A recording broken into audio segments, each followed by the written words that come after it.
asalaamaaleykum mbokku auditeurs Diaspora Vision mbégte lañu am jël soit tey jii si suñu beneen numéro ëttu diaspora comme ni nga xamee chaque fois bu amee li bees bu amee lu ñuy waxtaanee bu amee lu ñuy mbëbët bu amee lu askan wi di ñaxtu dañuy faral di woo ñoo xam ne seen xam dafa màcc si mbir mi ni mel ñu tàllale micro fas yéene waxtaan ak ñoom pour ku nekk gindeeku si problématique boobu pour ku nekk comprendre bu baax a baax lan moo waral li ni mel tey nag ñu am benn excuse boo xam ne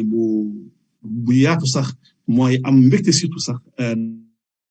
dala Ali Baba Faye ma ko xam ne kenn ko présenté fii si Diaspora Vision mu xel màcc lool si immigration donc yàgg fii en Italie si ay jaar après xam naa leen si dellu si ak Ali Baba Faye nag dañu fas yéene waxtaan am na lu bees loo xam ne moom la jébbal la communauté sénégalaise fii en Italie ak moom ñu fas yéene xuus yaatal waxtaan nag pour ñu jéem a comprendre bu baax a baax li waral li ni mel si beneen côté bi nag ma péggoo ak Pape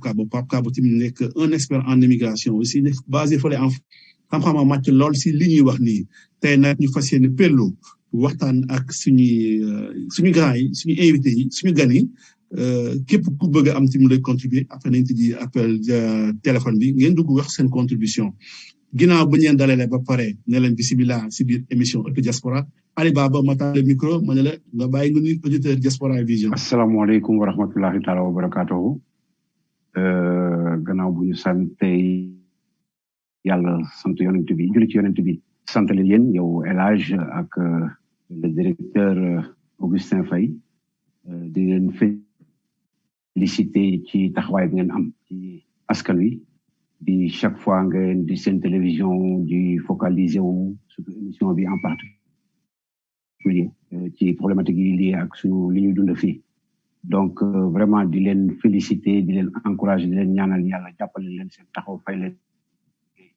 di am mbégte aussi di partager tey émission bi ak sama xarit sama doomu ndey nit koo xam ne dama am grande estime dama ko yàgg suivre muy Pape Kabo Pape moom kenn dootu ko présenté ci donc daal fi may dooree rek mooy di nuyu aussi auditeurs yëpp di leen wax ne daal fas yéene nañ donc xuus ci waxtaan bi ba nga xamante ne liñ doon li taxoon ñu jóg ba def li ñu def maanaam mooy fexe ba Sénégal yi approprié ko donc di souhaiter ñëpp un bon dimanche et en attendant ñu dugg ci waxtaan bi. jërëjëf Ali Baba Faye Pape Kabo ma jox la micro bi nga nuyu auditeurs ak téléspectateurs yi ñuy seetaan ci Diaspora Vision. waaw xaaj baa ngi lay fay di nuyu auditeurs yeeg internautes yi nga xam ne ñooy seetaan Diaspora Vision di am mbégte lool tamit sama wàll di pello comme ni vous l'avez dit ak sama xarit sama doomi ndey Ali Baba ñuy ay migrants yu yàgg biti yàgg fi lool di yàgg aussi yëngu ci problème migration yi ma naw ko lool ci liggéey yi nga xam ne moom la fiy def surtout partage am au ministère foofu en Italie nga xam ne marqué na d'une empreinte la politique migratoire nga xam ne italiens yi am nañ ko surtout li nga xam ne moo concerné la migration africaine en particulier et puis dans cette particularité là aussi nga xam ne jot na wone la spécificité sénégalaise kooku liggéey bu rafet la boo xamante ni on lui doit lu baax la loo xam ne inspiré nañu aussi ci yeneen i domaine nga xam ne bu ñuy waxtaan dañuy sawar di joxe exemple Italie parce que ki ko def ki nga xam ne moo joxe gëstu yooyu dañuy sawar di ci wax parce que wóolu nañu xam-xamam wóolu nañ ko aussi ci intégrité ci wàllu liggéey kooku am na solo trop kon may nuyu Augustin Faye ak toute l'équipe de Diaspora Vision bi nga xam ne yéenay initier rencontre. jërëjëf Pape Ali Baba ba ñu doon célébrer journée des migrants tey ñu fas yéene waxtaan si affaire immigration ma bëgg la laaj nag naka nga dundee démb journée des migrants. waaw la journée des migrants moom affaire bu am solo la man je crois beaucoup au symbole parce que symbole yi dañuy communiquer en permanence et donc le fait que par exemple mu am ay dates yoo xamante ne dañ koy àddina bi dañ koy jagleel ci ay dañ ciy jox cër ay aspect bu ñu demee ba nga xamante ne voilà donc sur la base de la convention donc de l'OIL la ñu def la journée des travailleurs migrants ba après noonu la mbir mi juddoo ba nekk nag après journée des migrants ñu ci dugal di ci feste yëpp comme ni mu amee le 10 décembre journée pour les droits humains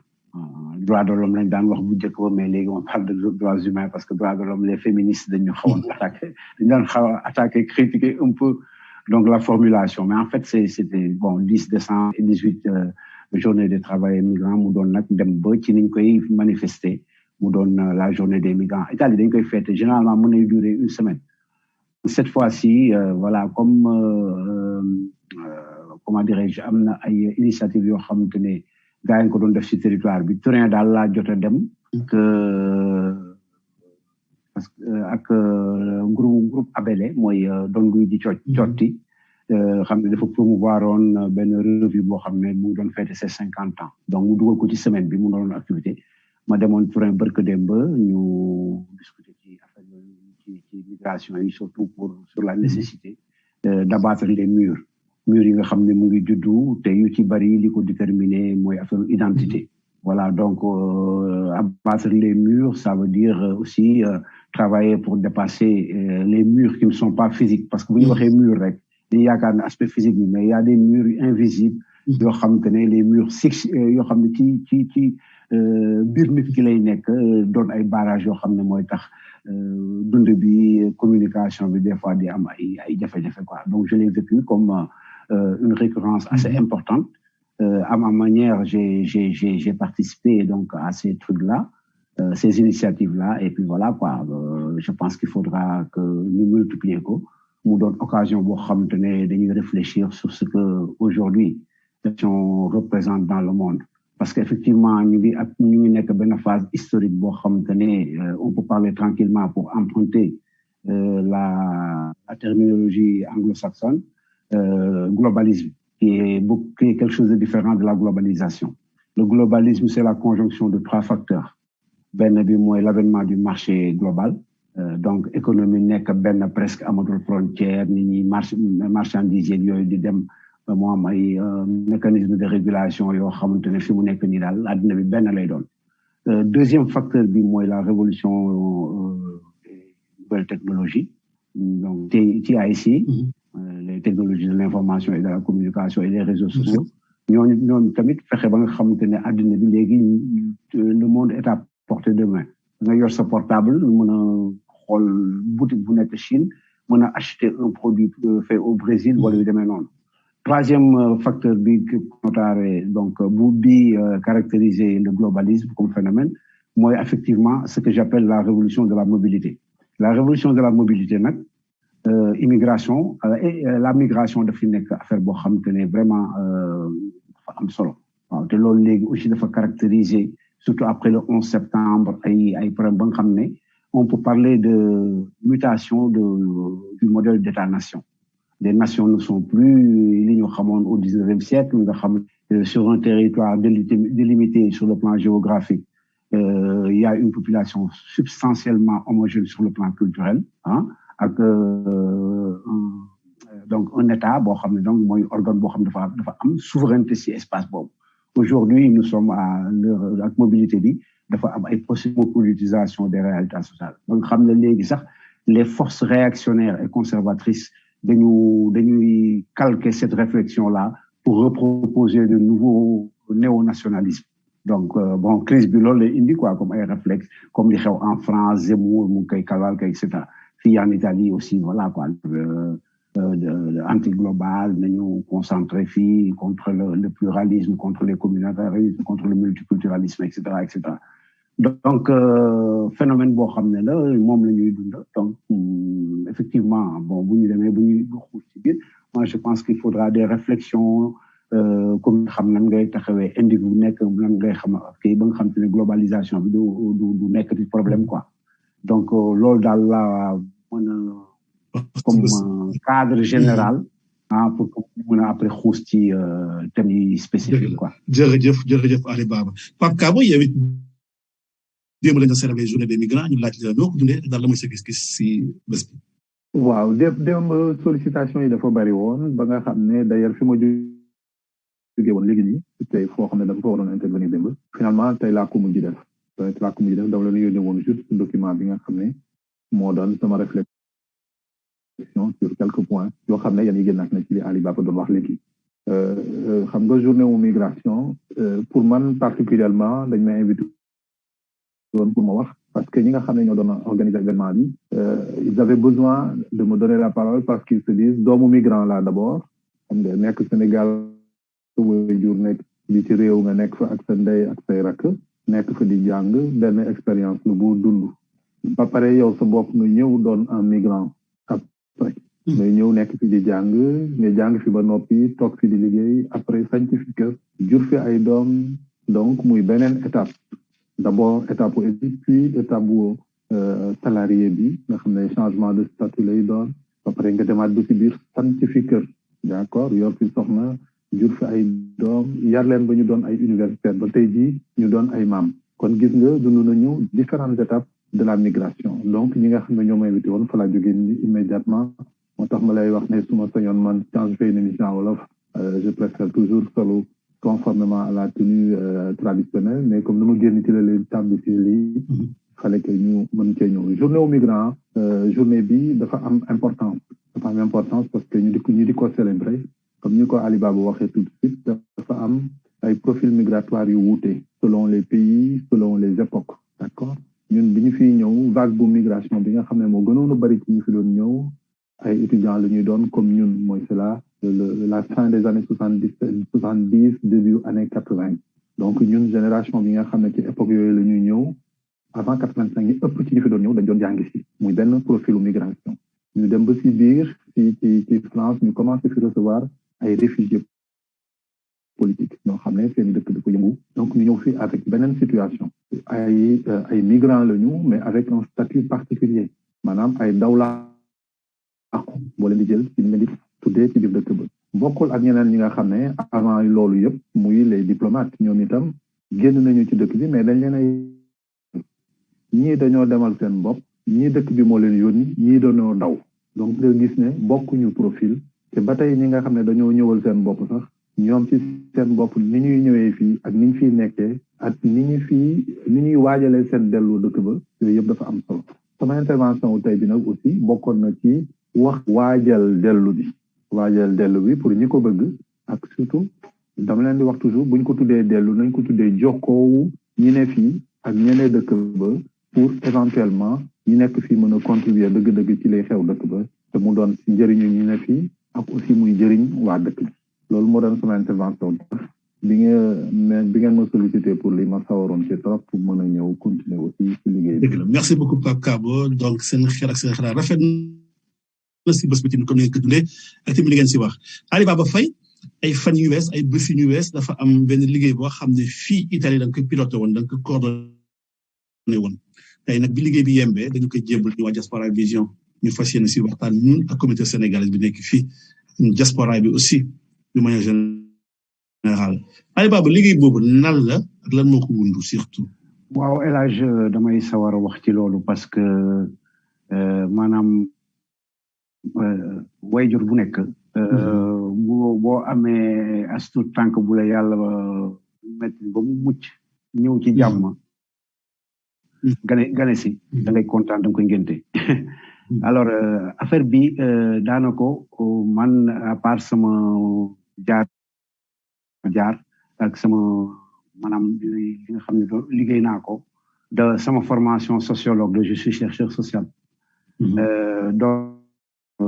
damay participer tam yàlla daf ma may ma am chance de participer ci ay groupe de réflexion yu bari sur le plan international waaw ci biir Covid bi la affaire bi juddoo bi Covid bi amee ñu nekk ci premier lockdown bi ñu commencé di def ay donc ay réunions en ligne mu am en particulier ñaari expérience yoo xam ne dama ko ci dund benn bi ci benn think tank bu basé à Londres la ñu koy wax Policy Network nga xam te ne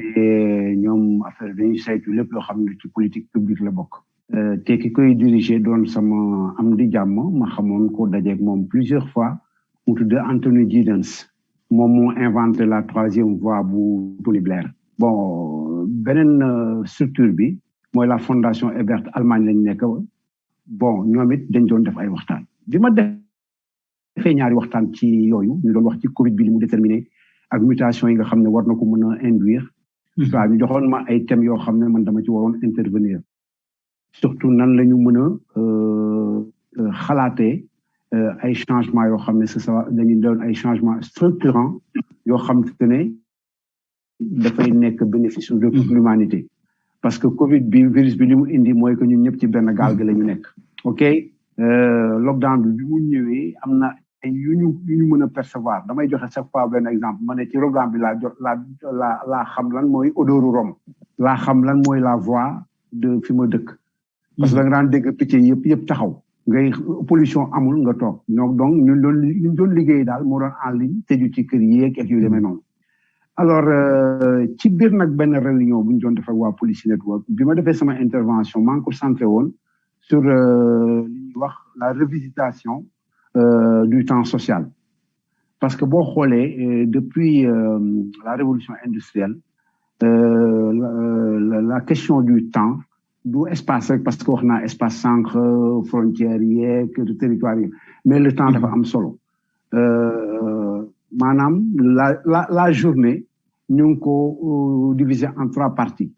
3 fois 8 24 8 heures de temps bi nit ki moomal ko boppam 8 heures bi mu mun ay liggéeyam ak ay activités am yeneen 8 heures yi ñu ne famille am ak ay comment dirais-je ak li mu nelaw beeg yooyu nekk ci quoi donc muy ñett yooyu mais liggéey bi en réalité 8 heures de temps la semaine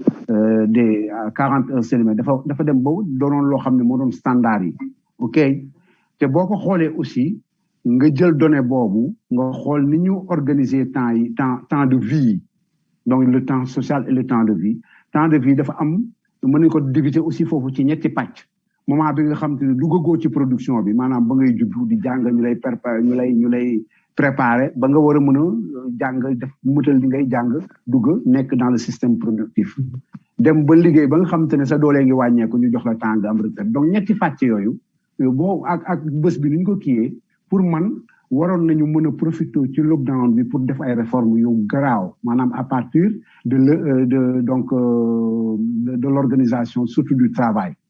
bon parce que aujourd'hui on va à formation ak une robotisation poussée il y a aussi l'événement du digital ba nga xamante ne aujourd'hui mën nañu war a def ay politique de réduction du temps de travail d'ailleurs sax am na expérimentation yu poussée boo xoolee par exemple le modèle allemand nga xam ne dans le secteur automobile ils ont la semaine des 4 jours ils ont 32 heures de semaine et ça permet une distribution aussi boo libérer espace boobu di nga mën a soxla ay nit augmenter aussi donc le taux d'emploi bi nga xamante ne kii na quoi donc réflexion yooyu loolu laa daan def après bi ma defee sama réflexion yooyu ba pare gars yi ne ma waa yow sur le plan géopolitique noo xalaatee ma def wax sama benn point de vue sur le géopolitique ñu interroger ma sur Afrique ma xaw a can parce que aw ma woon ay éléments pour wax ay affaires yoo xam te ne yu dëgër la improviser doo ko def ci yenn yi xam nga bi ñu ma ne kon nag man war naa jéem a xool lan la ñu mën a teg quoi parce que li ma jàpp mooy que Afrique am na chance bu mag a mag ci lockdown bi pour repositionnement géopolitique te loolu pour mu def ko dafay renforcer la démocratie renforcer aussi son maanaam booster ses politiques de développement te ñaari aspect yooyu yëpp dañu am loo xamante ne lii tey moom mooy suñu première ressource mooy suñu première matière première mooy les ressources humaines te bu ñu nee ressources humaines aujourd'hui l'Afrique mënu ci génn surtout des pays comme le Sénégal sans sa diaspora loolu moo ma inspiré en tant que sociologue ma war naa mën a béy ci dooree sama weeru tànk Italie lay dundee ma concevoir benn plan de recherche xam nga de saytu un peu ni ma ko mën a agencer donc xool données officielles yi yu état italien ak seen estimation yi nga xamante ne moom la ñuy def sur la présence irrégulière mu joxoon ma benn moyenne de 130,000 personnes ma choisir benn échantillon boo xam ne 1 pour 1000 la woo nit ñi construit ko en tenant compte de toutes les composantes donc de la population sénégalaise, leur distribution territoriale, profession yi def ak yooyu yëpp ba am 130 personnes yooyu dugal leen ci ay discussion yoo xam te dama choisir 6 aires thématiques yoo xam te ne dañu am solo ci koy képp koo xam ne nii da ngay traité diaspora tu vois. Bon choisir aussi équipe bi nga xam ne ñoo may accompagner muy le secrétariat technique ñetti jigéen ak ñetti tànn benn coordonnateur boo xam ne moom laa jox mu pour la réalisation mu jàpp ci pour que ñu organiser travail bi atelier yi nag dañu choisir aussi foofu dama choisir ay ñi doon xam ne ñoo doon coordonner atelier yi ñuy liggéey ak waa secrétariat technique bi di verbaliser ci liy génn foofu xam nga ñu koy organiser ba pour mën a génn benn rapport boo xamante ne bii day doon rapport boo xam ne général la sur les Sénégalais d'Italie mais comme amuñu financement kenn financé wuñu woon on n'a pas voulu demander des financements ok on n'a pas voulu aussi keneen koo xamante ne doo Sénégalais d'Italie nga dugal ci sa loxo muy tubaab même muy Sénégalais bu France Pape Ka boobu buñ ko ci dugaloon dina def liggéey bu am solo c'est sûr mais li ñu doon indi foofu mooy message bi ma bëggoon lancer mooy que bu fekkente ne on se réunit sur l'essentiel bëgg a def ay affaires lépp mën nañ ko def c'est l'union qui fait la force gëm donc loolu moom moo tax ma defoon loolu jël nag kàngam yi nekk ci dëkk bi maanaam créer leen benn comité boo xam ne maa ngi ko tuddee comité des sages ñi yëngatu ci affaire de communication ak information ma teg benn pôle de communication secrétariat technique bi nekk en fait le comité de pilotage ateliers yi 6 ateliers yi ak seen coordinateur tam nekk donc kii yi nga xamante ne plateau yi nga xamante ne fa la ñuy discuter ba nga xam ne ki ñuy participer ñëpp mën nañ ñëw wax ci seen grain de sel joxe seen contribution faire des propositions bi ñu defee liggéey bi yëpp mënoon nañ ko génne bu ñu amoon moyen mu doon benn rapport de 300 et quelques pages avec toute la littérature nga expliquer méthodologie bi nga def parce que tam ay kii la mais après bon bëgguñu jël ay sponsors bëgg mu am ay buñ koy publier en forme de livre ñu ciy def seeni logo yooyu par cohérence ñu ne nañ ko def ñu transformer en e-book mu doon loo xam dañ koy mettre à la disposition de la communauté sénégalaise d'abord maanaam les activistes les opérateurs yi nga xam ne ñu ngi liggéey ci immigration les présidents d'association wala ñi jiite mbooloo yi fii les étudiants les universitaires ba pare mettre à disposition de toute personne boo xam ne en quête d'information sur donc les Sénégalais d'Italie mais aussi parallèlement et loolu moom tamit lu am solo la biñ koy def dañu ne lii buñ ko defee bien que l'État du Sénégal financé wuñu ko ñun dañ leen koy baaxee parce que instrument de travail la boo xam te ne Sénégal ñun xam nañ ne tey amuñu ay données sur les Sénégalais de l'extérieur tey buñ doon def recensement ñun teg nañ seen loxo loo xamante ne lii duñ ci dépenser benn sou di dépêcher ay équipe de personnes ñuy dëkk hôtel pendant 2-3 mois def recherche des enquêtes de terrain ak seeni per jëm ak lañ leen di fay mu doon det kii donc ñun dañ ko def comme donation muy doon benn participation citoyenne loolu moo indi tey ñu def kii bi nag ni ñu ko liggéeyee sur le plan méthodologique boo xool ni ñu structuré thèmes yi ñu joué yi ñu kii yi ñu choisir loolu tam c'est pas neutre loolu yëpp dama ko projet mais ko projeté nag ba pare on a travaillé pendant 95 heures de discussion 95 heures yow participé yow donc ci promoteur yi nga élage kii comment dirais-je Augustin nga am def nañoo moom benn séance de travail comme des médias muy parce que ci pôle de communication bi la doon def te tey li muy def nii ba ngeen koy promouvoir yéen vous êtes dans votre rôle vous êtes promoteur parce que tout le monde est man je suis pas du genre que waa maa ko xalaat maa ko def fëgg dënn lii ça nous appartient tous moo tax bi ngeen ne ma dañ koy présenter man je n'ai fait que subir xam nga donc ñëw parce que boo ko deful Augustin doon du dama yow woo nga Alaaji Kabo mu dem ci participer ci atelier participation au développement wax fa affaire yu am solo par rapport ak son expérience yow nga woo ma ci kii bi tey bu may ñu ko war ko baaxal gars yi il faut que ñu dem ci waxtaan ci mu yegg ci askan wi approprié que après tam l'État du Sénégal kii ko apprécier ko on va faire une remise officielle de ce document là à l'État du Sénégal pas en passant par nos représentants diplomatiques et consulaires qui ont déjà reçu le truc ils vont faire un courrier ñu xool nan lañ ko mën a organiser ba tam fi mu war a yegg mu yegg fa quoi loolu daal moom moom laa liggéey teg ko ci table ji c'est aujourd'hui on a un produit boo xam ne c'est fruit d'une collaboration collective c'est vrai que nag di nga bàyyi parce que bi may choisir comme naa grand échantillon foofu bi boobu nañ fa xuus foofu tamit c'est très important. waaw waaw foofu mooy fa daal ñu gën ko yaatal baax a baax duñ ko tënk noonu rek. waaw ok jërëjëf waaw jërëjëf li nga wax noonu déjà leer na xamu ñëw si Pape Kabo yow depuis 1990 yaa ngi yëngatu si li ni mel ay nguur yu bëri si biir fële si état du Sénégal jaar nañ fi nga collaborer ak ñëpp liggéey si tey Ali Baba Faye li mu wax nii yow gis nga si sa bopp ràññee nga xamee nga baax a baax yow sa bopp si liggéey bu mu liggéey ak noo koy jàngatee si bu baax a baax moo tax bi ngeen ma proposé émission bi ma nangu ko dafa di déjà liggéey boo xamante ni bii liggéey bu mun nañu ne liggéey bu pare la d'accord liggéey bu pare la boo xam ne Ali Baba il faut même pas hésiter il faut fexe pour mu am une remise officielle à l'État il faut ñu jot ko effectivement jot ce travail là parce que c'était un travail de fond qui a été fait nga xam ne commencé nañ ko comme tu dis ku tànn am loo bàyyi liggéey bi am na yeneen aspect yoo xam ne war nañ leen ci dugal bu bare bare boo xoolee par exemple am na un forum état secteur privé sénégalais boo xam ne def nañ ko mu doonoon un jalon c'était déjà en 2003 mu nekkoon un jalon pour la création de liens de lignes entre les acteurs économiques de la diaspora ou les éléments de la diaspora aspirant vers un retour naka la ñuy mën a def pour mën a réintégrer le circuit économique au Sénégal beneen étape la boo xamante ni bu war a ñëw compléter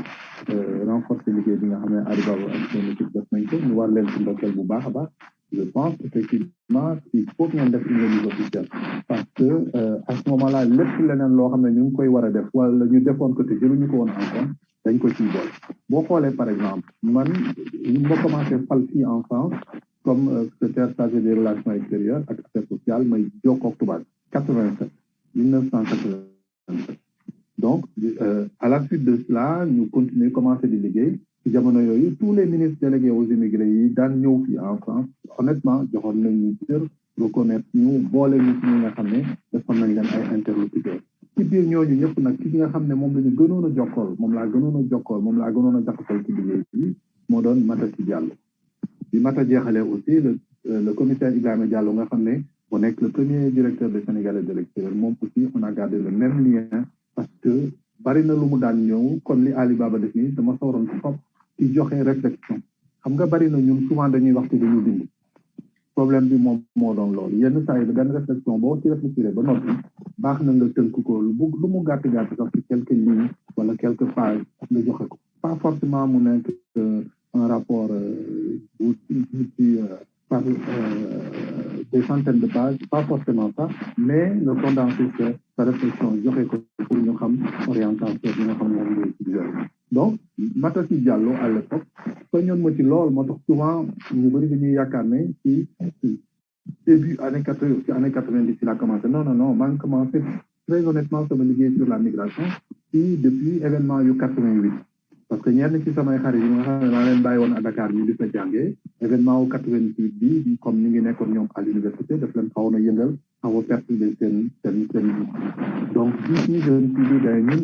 ñu nekk ci tey jii nga xam ne ñu ngi nekk ci njàng ñu ngi waaj a pare nar a dugg dans l'activité économique ñu ngi waaj a sos ay kër lan moo nar a doon sunu diggante ak réew mi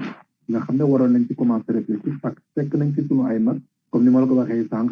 fekk fi ñenn ci sunu ay waajur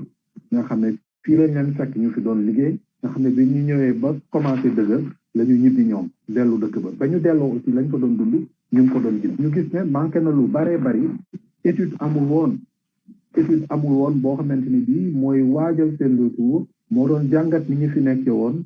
jafe-jafe yi ñu fi doon dund jafe-jafe yi ñu fa nar a fekk bu ñu delloo dëkk ba naka la ñuy def pour mën a moytu loolu yëpp nekk fi dund fi dund bu dal bu ñu delloo itam nekk fi ci dundin bu dal boo xamante ni bii day doon njëriñ ci migrant bi doon njëriñ ci askan wi mu bàyyi woon ci dëkk bi doon njëriñ ci dëkk bi nga xam ne moo ko dalal bi mu fiy nekk yéen seen nekkaay foofu Italie am na njëriñ pour yéen am na njëriñ pour Sénégal am na njëriñ pour Italie bi leen dalal naka noonu ñun fii ñu nekk ci France day tiré njëriñ ci fii suñu nekk ñun en tant que migrant parce que man dama fiy jàngale di former chaque année ay xale yu bare bare ay jeunes yu bare bare ñuy dugg dans le marché de l'emploi après loolu yëpp mënoon nañ ko defal suñu dëkk mais ñu ngi koy def fii te teewul ñu ngi ñuy boddi ndax suñu couleuru def d'accord ak yeneen yooyu la yëpp nag genre jàngat bii nga xamante ne bii base bi sociologie la avantage bi ci nekk rek mooy psychosociologue jiite d'accord moo tax ma ne ñoom il faut ñu joxe liggéey bi officiellement parce que def nañu yu baree bari boo xoolee man à titre personnel xam nga boo nekkee ci groupe yenn saa yi pour nga xëcc groupe bi ñu dem topp benn orientation bi yenn saa yi day jafe da ngay dem ba mujj da ngay bàyyi ne xaaral ma def lii man kese da ngay xool par exemple la question du vote des Sénégalais de l'extérieur doyen Sali Ndongo yàlla na ko yàlla yërëm ko mu tëdd moom lii liggéey la boo xam ne da nga ko war a sasoo nga topp ko gëstu ko dox ko ci jamono yooyu moo tax Mamadou Diop Decroix souvent dama koy cité professeur Bathily professeur Iba Der Thiam yàlla na ko yàlla yërëm ak professeur Madior ñoom ñëpp dañu doonoon ay nit yoo xam ne dama doon jokkoo ak ñoom dans ce cadre là mu nekk ay borom xam-xam lu tax ma ñemee leen woon parce que dama doon un jeune cadre un étudiant un jeune cadre li ngay mën a waxal facilement pour mu yomb donte ne ay acteurs politiques lañu bu ñu nekkee ay boroomi xam-xam yokkoo ak ñoom même boo wutee ak ñoom ci gis-gis sax du doon lu méchant alors que booy jokkoo ak un homme politique boo xamante ne bi ragal na la déjà parce que migrant nga bu ci dolli ko nag ne migrant bu jàngi woon la wala migrant bu am xam-xam la comme un Ali Baba moo tax ma ne liggéey bi duñ ko jël rek téye ko wala joxe ko noonu nañ ko joxe de manière officielle dafay am problème moo tax boo am na ñooy jokkool ñoo xam ne ñoo lay orienté ci sa liggéey ku demee ni président Kéba Mbaye nga xam ne à un moment donné moo mën a paat li ngay topp nii pour mu fët il faut nga nangu sa réflexion nga jox ko un homme politique mu porté il faut nga jox ko un homme politique mu porté pour mu porté ko pour ñu jëm ci par exemple le vote des Sénégalais de l'extérieur xam nga ñun ñu ngi woon fii vote bi c'était un moyen pour ñu mën a compter le nombre de Sénégalais yi nekk ci réew ça on le doit à Mata Diallo parce que moom la persuadé nag jusqu'à présent mënagu leen xam ñaata Sénégalais ñoo nekk ci réew bu ngeen ñu boolee ci élection yi ce sera un excellent moyen pour xam approximativement combien de Sénégalais sont à l'étranger ñi nekk France ñi nekk feneen di ngeen am benn esprit effectivement loolu doon une motivation pour le gouvernement à l'époque pour mu nangu ñu boole ñu ci élection yi ñuy voté bi ñu commencé voté ñu ne leen déedéet léegi nag ñun gannaaw dañuy voté dañoo bëgg sax ñuy fal ñenn ci donc là c'est un travail boo xam ne véritablement anciens yi ku demee ni Sali Ndongo bokk na dëgg ki nga xam ne man de daanaka daf ma doon signal ak keneen ku tudd François Sané moom itam génn na àddina bu yàggul kuy wax ne non tu n'as pas le droit ak suñu beneen papa mu Fatou buy wax ni amu leen droit di jël kàddu kese bu réunion amee ci consulat yi ngeen ñëw làkk bi tubaab yu neex après ñu di seen déedéet lii liggéey la boo xam ne dañ ko war a saxoo moo tax may ndokkee Ali Baba ak toute son équipe ñi nga xam ne ñoom la àndal les premiers pas effectivement xaw na ko fàtte interveniront naa ci au tout début mais après j'ai compris que la démarche c'était plutôt pour xayma liggéey bi ak contribution à la migration en Italie et il fallait pas perturber loolu dañ ko waroon a encourager bàyyi liggéey bi dem dans ce sens ba mu mun a habitude ci loolu et fi may jeexale rek mooy donc xam nga travail boobule pour ñu mun ñu recenser en passant par le système électoral moyen la woon te fu mu nekk nii ñoom dafa mel ni gouvernement bi ma ko xalaatoon jógewul ci gouvernement ci bopp bu daw bii la jóge mataa ngi dund buñ ko interroger dina la wax Alioune Badara Kébé génn na àddina mais Badara Diouf mi ngi fi moo doon sunu consul adjoint à l'époque donc ak doyen ambassadeur Massamba Sarré ñoom ñëpp ñu nangu loolu mais effectivement bu ñu commencé di bind Sénégalais de pour ñuy mën a voter dina doon un moyen bu leen di tas mais xam ne état bi toujours day ragal parce que immigré day révolté wu am na yu muy dund fii yaay xew ci dëkk ba yu ci bari duñ ko nangu dañ koy jéem a bañ ak lii ak lii ñu hésité woon mais finalement ñu mujj koo nangu def ko nga gis ne ci la ñu commencé di am approximatif yoo xam ne plus ou moins officiel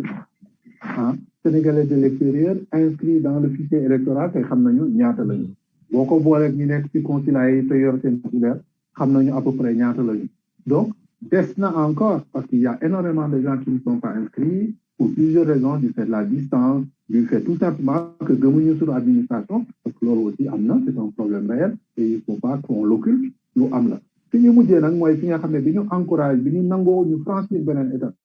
ne nag léegi il faut que Sénégalais de l'extérieur yi non seulement ñu mën di voter mais ñoom itam ñu war a falu parce que bari nañu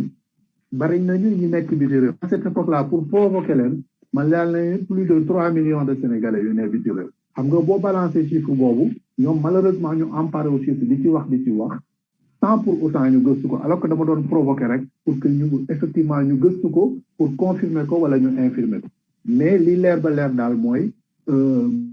bu ñu bàyyee sunu administration pour ñu def liggéey bi non seulement duñ ko mën a def parce que Ali Baba léegi ci waxam junj na ko ce que ça coûte mooy des compatriotes yu ñuy yónnee si fii pour ñu def fi des travaux d'enquête pour ay études hébergement seeni per diem ak leneen ça coûte extrêmement cher alors que tey jii am nañu benn chance boo xam ne dans la migration il y a un certain nombre de compatriotes yoo xam ne jot nañ fi def dara wala ñu fi continuer def dara yoo xam ne bu ñu nangoo tout simplement boole leen te ànd ak ñoom ci liggéey bi war naa mën a def waaw parce que aussi nag il faut dire que liggéey bi ça coûte cher dafa laaj ay moyens dafa laaj ay xaalis da ngay privé wu lu bëree bëri nga tënk sa bopp tëju yu bëree bëri nga def ko Alibaba bu doon xayma tey jii fu mu nekk nii liggéey bi juste à ce niveau là foofu laa doon bëgg a wax ne bu ma amee critique bu may def mooy ñoom waroon nañu nag mën a génne xayma boo xamante ne bii dinañ wax ne liggéey bi au delà des 95 heures yi nga xam ne wax na ko yooyu ça a coûté combien pour que bu ko defee ñu mën a extrapoler mën a projeté wu pour xam tey jii bu ñu bëggoon a généraliser étude bi ne naka lañ koy defee. loolu xam naa ni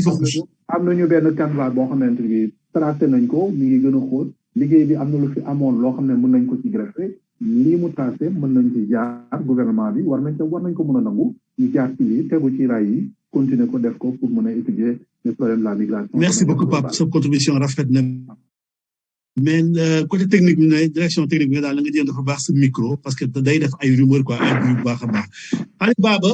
Pape Kabo indi na contribution bi dégg nga baax lu tey jii fu ñu la waxee pour nga tànnoon équipe boo xam ne ñoo doon liggéey ba tànn bi yomb na ba pare deuxième laaj bi mooy tey liggéey bi gars yi ñu bëri ñu wax ni ki boo ko estimé toll na si 200,000 wala 300,000 euros ñaata la waroon coûter et jàppal nañ la surtout soit des personnes pour faire ce travail et que tamit approximativement gars yi ne lañ de 200 à 300 millions est-ce que état jàppale na leen pour nga mën a liggéey facilement faire ce travail. waaw en fait Pape Kabo kii mu ngi sonné ba léegi quoi. Ah d'accord micro bi. waaw mu ngi grincé ba léegi. si Alibaba donc merci ci laaj bi parce que laaj bu am solo la quoi. parce que tamit liggéey bu mel nii li ko ni Pape waxee da nga koy xayma ñun nag xayma nañ ko mais nan nga koy xayma mooy wax ji. parce que des fois comme italien yi di wax ku ci nekk matt mi nga yor rek ngay boylee waaw matt mi nga mooy bi nga am rek ngay boylee mais nag boo defee ce qu'on appelle un benchmarking xool par exemple man je fais de la recherche sociale xool institut de recherche yi wala même dans les universités bu ñuy def liggéey bu mel nii mu war a jaar ci yoon am ay standard de qualité yu mel nii c'est vrai que xaw ma kan moo la wax 300,000 euros mais foofu lay toll waaw 300,000 euros 200,000 euros 250,000 euros ci somme yooyu daal si la ñuy ngay mën a am pour mën a def benn travail boo xam ne ñu nag on a eu la chance d'avoir utilisé les nouvelles technologies te kooku tam limite la ci qualité rapport bi bon c'est vrai que le rapport moom ne souffre pas d'un point de vue scientifique donc benn vice mais nag mënoon nañ ko gën a xóotal bu fekkoon ne tey mettre nañ suñu moyen et au lieu que ñuy def des discussions yoo xam ne on a pris ce qu'on appelle en jargon des témoins privilégiés ñu dem xam nga à la source def ay déplacements def des enquêtes de terrain préparer des questionnaires xam nga donc mën nañu ko beaucoup plus approfondi ba nga xamante ne du kii alors que ñun on a fait dañu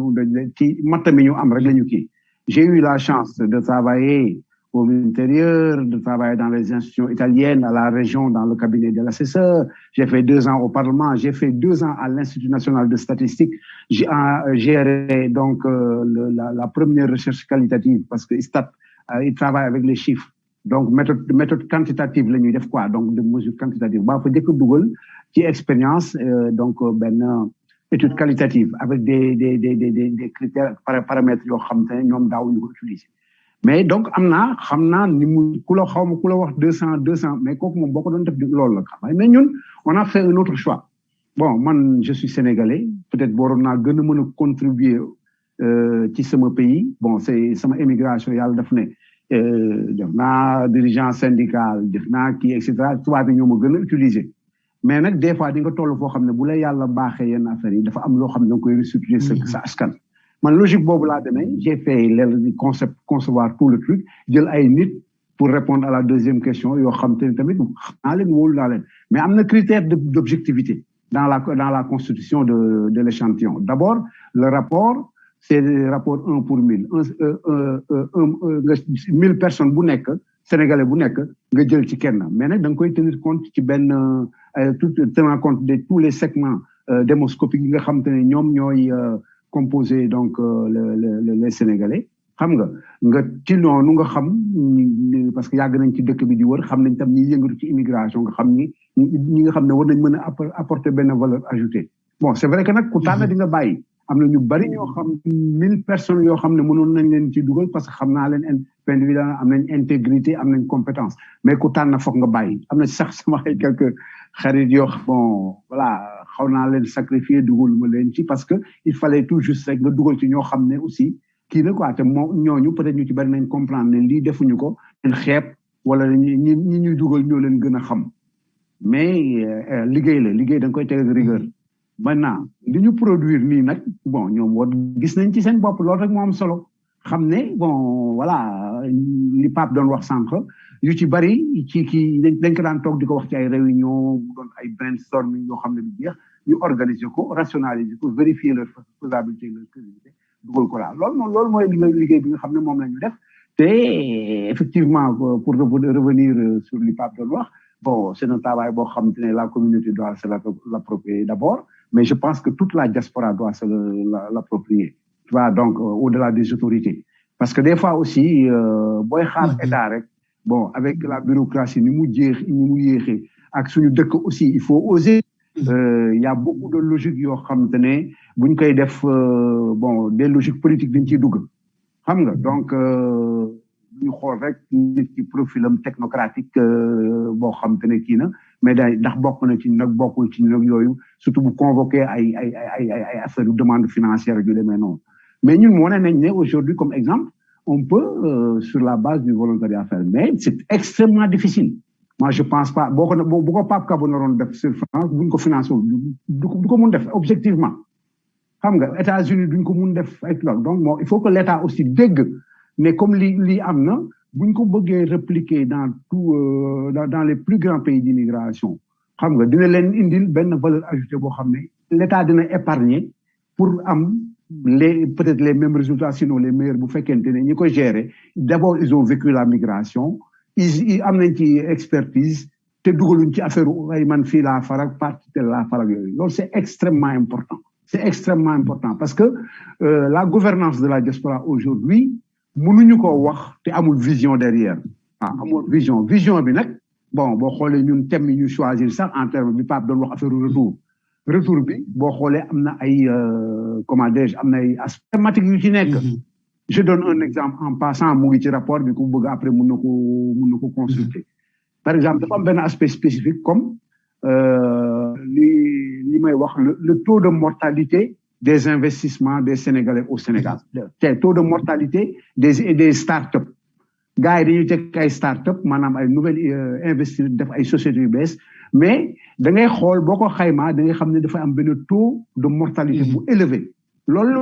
ko indi mooy aussi dafa manqué ay efficacité dans les mesures d'accompagnement dafa manqué efficacité te l'État moo war a nekk ñi nga xam ne ñoo war a coordonner loolu parce que un compte mooy nga am métier un compte mooy nga am sa xaalis un compte mooy nga am sa idée de projet un autre compte nag mooy nga nekk entrepreneur mën a gérer mën a planifier et puis xam nga planifier sur la base d'informations fiables parce que pour nga def foog nga def sa business dafa wóor def ko ba projet bi wóor la ne lii dafay fonctionner te bu théorie sur la carte mais nag aussi il y a la gestion mais ñu am chance dëkk bu mel ni Italie nga xam ne mu ngi seen économie mu ngi basé sur les petites et moyennes entreprises ils ont des systèmes performants comme les districts industriels am nañ ce qu'on appelle les grappes technologiques nga xam ne foofu la Sénégalais yi par exemple ñu ci bari ci yooyu la ñuy liggéey Sénégal defalu leen formation ils n'ont pas besoin d'une formation universitaire am ay master yu dul jeex mais c'est des gens yoo xam ne au-delà du savoir théorique dañu am du savoir-faire et c'est un capital immatériel important très très important ba nga xam ne man je l'ai dit et je le répète man bu ma mënoon am comment dire interlocution ak l'État man dama ne la priorité pour mobiliser ce patrimoine-là waaw patrimoine de compétences nga xam ne État coûté wu ci dara ñu fexe ba ñu ñëw ñu impliquer leen dans la construction du pays parce que tey Canada mu ngi koy def Canada day ñëw xool koo xam ne nekk na ci jëkkam jàng ma État financer son enseignement sa santé parce que bon les politiques sociales loolu la quoi la santé l'éducation ce sont les États qui le font dans mu dugg ci ay dépenses publiques yoo xam ne li koy alimenter mooy la fiscalité générale tu vois donc ñooñu bu ñu leen defalee loolu ba pare xam nga te tamit ñu comment dirais-je du leen utiliser da ngay waar boo amee nag yàlla may la yow dépensé woo ci lu bari ñu ci par exemple en termes de formation professionnelle parce que Italie ñu formé fii yëpp ci seen liggéeyukaay lañ leen formé donc l'État sénégalais dépensé wu ci dara am na ci ay professionnels ñoo xam ne am nañ profession boo xam ne bu ko Sénégal doon def dafay def ay une politique de formation professionnelle ay centre de formation ñu kii leen ñu former leen valider seen i compétences defal leen stage ñu def stage pratique xam nga ñu door a mën a dugg nekk opérationnel dans le système mais am na fii ñu dul jeex ñoo tu vois des Sénégalais yoo xam te ne fii en Italie ils ont le niveau du CEP xam nga mais tey ñu ngi dans le ci seen entreprise yi ñu nekk di gérer ay processus de production yu complexe basé sur ay les machines des machines à commande numérique wala yooyu ku fi dugg fii si donc ñu am benn modèle boo xam ne ñun buñ li ñuy jëkk a def rek mooy tricher un peu si Canada mais d'une manière boo xam ne dafay lew ci ñun maanaam Canada day toog ne damay faciliter ay parce que ce qu'ils font c'est le recrutement de cerveau en réalité bon ils ont des problèmes de population parce qu'ils ont un grand territoire etc c'est une population ballon mais dañ koy teg ci ay critères rationnels pour que ñu fay ñëw aussi indaale fa dara boo indaalewul dara tamit ñoom ñu defal la formation jox la nationalité nga dem di construire seen pays on a des milliers et des milliers de cas yoo xam ne pare nañ tey la régie c'est l'État qui devrait le faire créer des passerelles yoo xam te ne bu ñu demee Sénégal ils reproduisent donc des activités entrepreneuriales yoo xam ne dafay développer le tissu industriel du Sénégal parce que italien yi li leen développé du daal immigré yi demoon foofu aujourd'hui tey boo demee Cap-Vert li koy yëkkati ci développement parce que ku ñu fàttali ko ne suñu mbokku Cap-Verdiens yi dañ daan ñëw di immigré ci Sénégal foofu parce que dañu jege aujourd'hui tey que jën Cap-Verdien du xalaat sax peut-être ñëw Sénégal naan dafay immigré c'est le contraire parce que seen diaspora bi def xajal nañ leen impliqué leen ci processus de construction bi ba tey teg nañ pays boo xam te ne boo xoolee seeni données officielles tu te rends compte qu'ils ont la même chose pour waa ñu nekk Bangladesh yi ñu ngi expérimenter affaire yu important Philippines yi le modèle chinois est là donc ñun Sénégal jot na aussi ñu am benn modèle boo xam ne dafay am clarté basé sur une vision boo xam ne claire ak sur des personnes compétentes yoo xam ne leen tax ñu leen di jox affaire bi du affaire politicienne tu vois ça c'est extrêmement important parce que bu ñu ko deful rek dañuy perte maanaam benn affaire parce que gars yi se disent oui la participation au développement foo dem ci forum yi lan lañ lay wax oui le volume des transferts de fonds c'est important la manne financière qui descend 1300 milliards yooyu dugg ci économie sénégalaise c'est extrêmement important te entre parenthèses 40% yi Italie lay jóge pour dire que Modou tamit war nañ ñu commencer xoolee daal xam nga bon waaw non mais c'est important ça mais affaire bi du xaalis rek loolu c'est l'apport minimum li diaspora bi war a mën a ñëw 1300 milliards c'est rien ñun mënoon nañ rek bu fekkoon def nañ ay projets yoo xam ne organique sur la base de ce que j'appelle les transferts de technologie ñu jël ay immigrés yoo xam ne am nañ formation fii ñu accompagner leen li ñuy liggéey fii ñu dem di ko liggéey ci des entreprises yoo xam ne dañuy densifier la population des entreprises sénégalaises ñu renforcer suñu tissu industriel aujourd'hui nañu def loo xam te ne c'est stratégique c'est-à-dire ñu renverser li nga donc logique bi nga xam ne moom la ñuy wéyee boobu ba léegi parce que nous avons une économie extravertie nous consommons des choses que nous ne produisons pas comme léegi nag dañu war a réfléchir sur des modalités d'une économie autocentrée parce que loolu moo ñu jox souveraineté économique. dëgg la c'est ça c'est par là où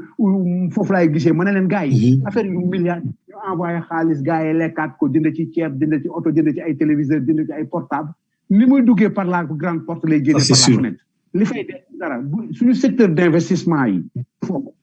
boo ko saytoo li ngay gis mooy investissement yu bari c'est dans l'immobilier et dans le tertiaire alors que l'agriculture, le secteur primaire, l'industrie, etc. yooyu ñooy développé réew nga def agriculture bu naan moo am ay transformation etc. sans compter le corps des métiers yi nga xam te ne c'est assez important. On a découvert du pétrole et du gaz mais l'État waroon lu mën a commencer di former ay professions intermédiaires yoo xam te ne ñoom dañuy liggéey ci loolu te yooyu c'est extrêmement important. Donc ñun côté boobu la ñuy waxee ñun li ñu def nii daal modestement on est conscient de la qualité du travail qu'on a fait mais xam nañ ne c'est une goutte d'eau dans la mer parce que diaspora bi lu Italie rek la Côte d'Ivoire est là-bas, le Gabon est ici pour parler des grands pays d'émigration, la France est ici. Xam nga bon am na intermédiaire yoo xam te ne am nañ dépassé nañ par exemple 20 000 Sénégalais daw yoo xam te ne peut-être mën nañu leen considérer des pays et il y a d'autres pays yoo xam te ne peut-être ñi fa nekk ay 5 000 10 000 personnes comme en Amérique latine wala boo demee en Grèce, Turquie, Portugal, le modèle du Sud, etc. Mais de petites communautés, même Japon, ñu ngi am foofu par exemple des centaines de Sénégalais yoo xam te ne ñu ngi dans des secteurs stratégiques. Donc il faut avoir un cadre global, xam les processus nu mu demee ba pare am les moyens ñu lay permettre d'un point de vue stratégique nga mën a intervenir pour concevoir des politiques yoo xam te ne organiques, cohérents par rapport à ce que l'État veut faire. Parce que aujourd'hui tey boo xoolee le plan Sénégal émergent secteur yi ñu kii mais ils ont fait un travail extrêmement important. Man je n'en fais pas une politique mais travail boobu aussi mënuñu ko def te duñu poser wu la question de kan mooy porte travail. C'est vrai. loolu la quoi. Réflexion bi yaatu na rafet na Pape Kabou ma laaj rek Pape tey li Ali Baba Faye wax ni kii c'est-à-dire yow pour yow yan mécanisme ngay di Ali Baba Faye ak yow mi Pape bu fekkee dañaa bëgg a transférer liggéey bi exemple liggéey bi ñu def Italie est-ce que mën nañ ko transférer d'abord pour def ko en France ba pare deuxièmement Ali Baba Faye yow pour yow boo ko doon xelal tamit wala yow pourquoi pas ngeen créer benn pôle boo xam ne wala benn je sais pas benn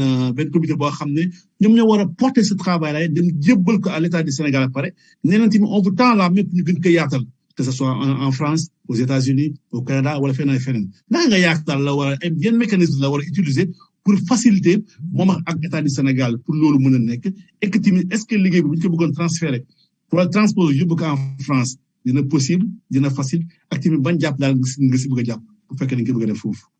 Pape sa micro dafa tëj Pape Kabou sa micro dafa tëj waa liggéey bi bu ñu ko bëggee def xaaj waaw am na loo xam ne Ali Baba du si mucc c'est-à-dire mooy def la remise officielle de ce travail là je pense que pour ñu mën koo valoriser pour mu mën a jëriñ au Sénégal pour officiels yi mën koo emparer wu inspiré wu ci pour ñu mën a kon poursuivre liggéey bi il faut effectivement ñu jot ci d'accord donc kooku moom je pense que Ali Baba na xam ne tas nañ ko pour mu def cette remise là parce que aussi bu dul loolu dañu nekk dans un éternel recommencement partenariat yi nga xam ne par exemple ñun fi mu nekk nii nga xam ne moom la ñu war a envisager dafa am loo xamante ni war nañ ko mën a Sénégal war na ko mën a jëlee de la migration te loolu pour mën ko jëlee de la migration ici il faut mu nangu liggéey avec ces migrants bu ñu jëf rek migrants yi jëf leen ay yu raglu non ban intérêt la migrant bi am tey jii nga bokk dans le régime ou nga nekk dans l'opposition ou bien sax nga bañ a nekk dans quoi que ce soit ban intérêt nga am sa dëkk soxla la nga bañ alors que ñu ngi jëriñ dëkku jàmbur ñu ngi fi bàyyi ay millions ki milliards fii dëkk ba jéem nañ fa lu bare bari mën nañ fa lu ëppal fuuf lañ fa def comme ni ko Ali Baba waxee tout à l'heure c'est man maa rappelé woon le président Macky Sall à un moment donné quand il était premier ministre de Maître Wade ñëw ne ko mënuñu tey ji fi nga xamante ni fi foofu la dëkk bi tollu ñu ne dañuy par exemple envisager d'impulser un développement véritable te jëluñu les migrants comme de véritables acteurs bu fekkente ni da ngeen di xaar di engranger tout simplement les milliers les centaines de millions de milliards de francs yi ñuy yónnee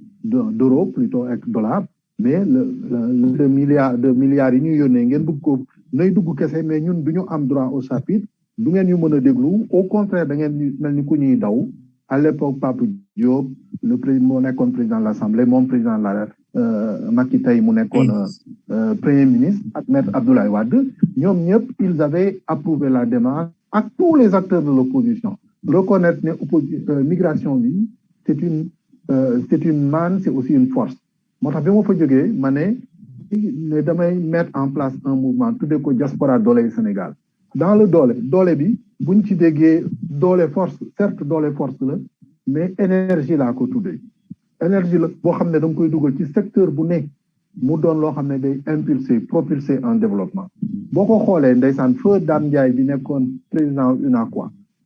bi ñu dajee fii à Paris dans un forum mu ne ma Pape xam nga lan moo leen yàq yéen da ngeen bëgg a takk seeni cravate bu ngeen ñëwee bëgg liggéey ñun dañu leen di ragal alors que ñun ñooy seen partenaire naturel c'est effectivement vrai c'est le secteur privé sénégalais qui est le partenaire naturel de la migration mais loolu ñun ak privé mënuñu jaxasoo bu ci état bi dugalul loxoom Maître Wade bi ñu ko expliqué en 2003 mu comprendre ko ne allons-y ak Mansour Kama mu ne allons-y pour former def benn forum état secteur privé sénégalais de l'extérieur donc muy initiative yoo xamante ni pour sénégalais de l'extérieur yi mën a jouer seen rôle dans le développement du Sénégal il faut que état bi dàq phobie bi ragal bi mu ragal migrants yi da ko dindi disons-nous la vérité l'état sénégalais du bi seulement même ceux d'avant dañu mës a ragal la migration nañ ko dindi buñ ko dindee un travail comme celui-là qui est fait ñu nangu ko auquel on peut greffer des travaux qui existent déjà yoo xam ne état bi jël na ko par exemple le vote des Sénégalais de l'extérieur le fait ñu dolli ay députés et cetera yooyu yëpp jógewul ci ñoom ci ñun la jógee ñoo ko théoriser wax ko conférence ci débat ci def ci jox leen ko ñu doog ko nangu moo tax ma ne Ali Baba lii bu mu ko téye na leen ko jox bu leen ko joxee dinañ ko mën a utiliser mooy li ma doon wax rek dafay servir de modèle pour yeneen yi mais ce qui est évident mooy lu ñu wax sànq ça demande des moyens ce qui est sûr mooy man mënuma jël responsabilité wu ne mun naa organiser ce travail là en France def ko dans le cadre d'un bénévolat mais maa ngi liggéey jàmbur yu teg samay mbagg ak quelle que soit la volonté bi ngay mën a am aussi le bénévolat dafa am ay limites boo ko xoolee par exemple ce travail là boo ko gisee sax le style de rédaction bi ñu utiliser nga gis ne dañ ko condensé dañ ko tënk maanaam alors que lu ñu waroon a mën a détailler la ba nga xam ne ku ci jot rek quel que soit ce niveau mu doon lu accessible xam nga dafa am lu Aliou bu wax sànq lu am important mooy dafa am loo xam ne damay encourager fii ay nit yuy def ay BTS ñuy tuddee dans le cadre de la valorisation des expériences acquises dañoo liggéey un certain nombre d'années par exemple en gestion ou en commerce d'accord ñu tàggat leen ba nga xam ne am nañu niveau bac bu wóor boo defee le cumul seen parce que il faut que ñu am niveau bac bi d'abord il faut ñu am équivalent au bac bi balaa ñu mën a def une valorisation des expériences acquises pour mën ci génn avec un BTS ñun sunu moodi yi nekk fii nga xam ne par exemple ñu ñëwoon en Italie nga xam ne ñenn ñi bi ñu fay ñëwee nañu ak un niveau qui n'était pas un niveau de bac ñenn ñi amuñu woon sax seen brevet mais tey jii capitaliser nañu ay expérience yoo xam ne boo ko valoriser woon dina tolloog loo xamante ni dinañu yegg ci niveau technicien supérieur wala cadre d'accord nga xam ne booy valoriser seen expérience boo leen linké ak des jeunes qui sortent de l'enseignement supérieur tout de suite war nañu mën a dem boo xoolee dëkk ba ils ont des financements pour jigéen ñi ils ont des financements pour les jeunes mais souvent dañuy am un problème d'apport alors que boo jëlee migrant bi nekkoon fii bëgg a ñibbisi am na un peu de capital bu mu deñ am ba pare un know-how expérience boo xam ne mu ngi ko accumulé du fait de sa pratique professionnelle ici kooku buy ñibbi am na as tuut lu muy yóbbaale en termes d'argent de monnaie am na aussi un savoir-faire bu muy yóbbaale boo xam ne boo ko booleeg ak un jeune diplômé de l'enseignement supérieur war nañu mën a ànd ki indaale ak connaissance am notamment des TIC et autres ak expérience bu mu am peut-être dans la gestion dañ ko formé waat peut-être rapidement boo ko booleeg ki nga xam ne fii am na la pratique professionnelle ñooñu bu ñu àndee war nañoo mën a dem mais ñun tant que ñu ngi à création d'emploi ñu ngi xalaat rek ay créer ay usines yu ñuy employer 10 000 15 000 personnes ñu ngi juum dañu war a commencer par des TPE des toutes petites entreprises wala des PME yu ndaw yoo xamante ni dañuy employer des capitaux certes mais capitaux yi bu migrant bi indee et un tout petit peu de son épargne le jeune diplômé bi nekk fële aussi la ñu bàyyi ko muy sommé mu ñëw ñoom ñaar ñu boole leen dinañu war a mën a dem wala boog un migrant ak un acteur bu nekk sur le terrain déjà au Sénégal war nañu mën a dem ce travail là war nañ ko mën a continuer parce que on a besoin de savoir ñaata lañu dans la diaspora combien de Sénégalais nous sommes dans la diaspora yan compétence lañ fi am bari na tey jii amul benn secteur booy dugg lu secteur ba pointu nga ne doo ci fekk sénégalais amul nu secteur ba pointu di nga fa fekk sénégalais bu fa toog bu fa jiitewul itam dina bokk ci ñi fay jiite bu bokk ci ñi fay jiite ci sax dina bokk ci ñuy doxal kon loolu am na extrêmement important pour ñu bàyyi ci xel xam ni liggéey bi du liggéey boo xamante ne bii rek dañu koy jox wala ñu def ko definu amateur du dem. mais Pape naka nga yaakaaree c'est-à-dire est-ce que tamit idée bi wala seulement jébbal ko état du Sénégal c'est vrai mais parti politique yi tamit nos représentants pour ñi borom ñi jiite parti est-ce que tamit rapport ñu ko jiitim teg ko tim seen loxo bu ñu wax gis ngeen ni ki en Italie am na ay nit yoo xam ne dañuy liggéey lii mooy loo xam ne dafa xew Italie pour en cas ñu jiit mu xool naka lañ koy massifier gën koy yaatal si biir diaspora mais bien sûr loolu mënta ñàkk par exemple fii boo xoolee su ko Ali Baba nangoo am nañ ay responsable parti yi nga xam ne xam naa leen fii d'accord yoo xam ne mën naa leen contacter pour des événementiels organisés pour partager cette réflexion là parce que réflexion bi sur la migration xam nga ñoom aspect ñu réfléchir nii il y a d'autres aspects yoo xam ne mën nañ ko ci greffer xam nga inspiré wu ci li ñu def boole ko li nga xam ne am na fi déjà ñu xool naka la ñuy mën a aider sunu état mu mettre en place une politique qui concerne la migration une politique efficiente qui fera que les migrants trouveront leur compte dedans mais que l'État du Sénégal en particulier et le Sénégal de manière dina ci tirer le maximum de profit loolu moo am ñu war a wax. Ali Baba dégg nga Pape Noor mais Ali Baba tey bu ñu la nee liggéey bi nga piloté nii bu tey bu la état du Sénégal waxee jox ma ñaari grand axe yoo xam ne daal yow tey boo sañoon état bi gën si bàyyi xel et puis tamit dugg si bu baax a baax loxo bu ñu waxee loolu li ma benn wala ñaar yoo xam ne au moins di nga bëgg bu baax a baax état bàyyi si xel et puis tamit jëm si teg loxo bu baax a baax parce que njëriñ Sénégal kese lay doon. non bu njëkk bi mooy qu'on ait donc une gestion vertueuse de la diaspora. C'est un chapitre bu may wax noonu mais ça comporte bien gestion ça veut dire que ne état na ay jéego parce que comme ni ko Pape doon waxee waxuma gouvernement mais quand on parle d'état du Sénégal bon mën nañ def l'historique des années 60 temps au Senghor visa de sortie bi ñu ko génnee Abdou Diouf li mu ci jox bi mu ñëwee fii en 93 on lui a remis li Pape doon wax benn mémorandum en 10 points comprenant la demande du droit de vote l'institution d'un ministère de tutelle mata si noonu lañ ko ci nommé ak yooyu quoi te mata day moom jàmbaar la woon quoi doon ci dox affaire yu bari vraiment bon et malheureusement amuñu woon temps yu pour def kii bi bon Macky Sall aussi quand il est venu am na teg na ci pierre il teg na donc benn pierre dans l'édifice parce que quand même n'oublions pas que bon ak moom c'est nécessaire que les Sénégalais bon mu def collège électoral boo xam ne dañ fay présenter parti dañ fay présenter liste jëlee ko ci immigrants yi donc pas affaire boo xam ne c'est à apprécier mais nag par exemple loolu doyul par exemple bu mooy wax ci loolu parce que boo xoolee un mooy des issus de la diaspora mais présentés par des partis politiques sénégalais un compte mooy des représentants de la diaspora c'est deux choses différentes parce que kent ne yow da nga ñëw fii prenons par exemple sama sœur bi ñuy représenté moom ak sama frère Nango Seck ak Mame Diarra mais ñu ngi dox li ñu mën ak fa seen doole yem ak tout ça mais en fait c'est des membres kenn ki PDS la kenn ki bokk gis-gis la comprendre pas dañu seen politique interne yeeg seen orientation yi day limité kii mën na limiter par exemple loo xam te ne lii buñ ko defee El Hadj Kabo wala Augustin wala Ali peut-être du ci gis seen bopp mais y a des choses c'est des trucs objectifs maanaam l'État du Sénégal côté boobu nag war na ci gën a góorgóorlu saa di def ay été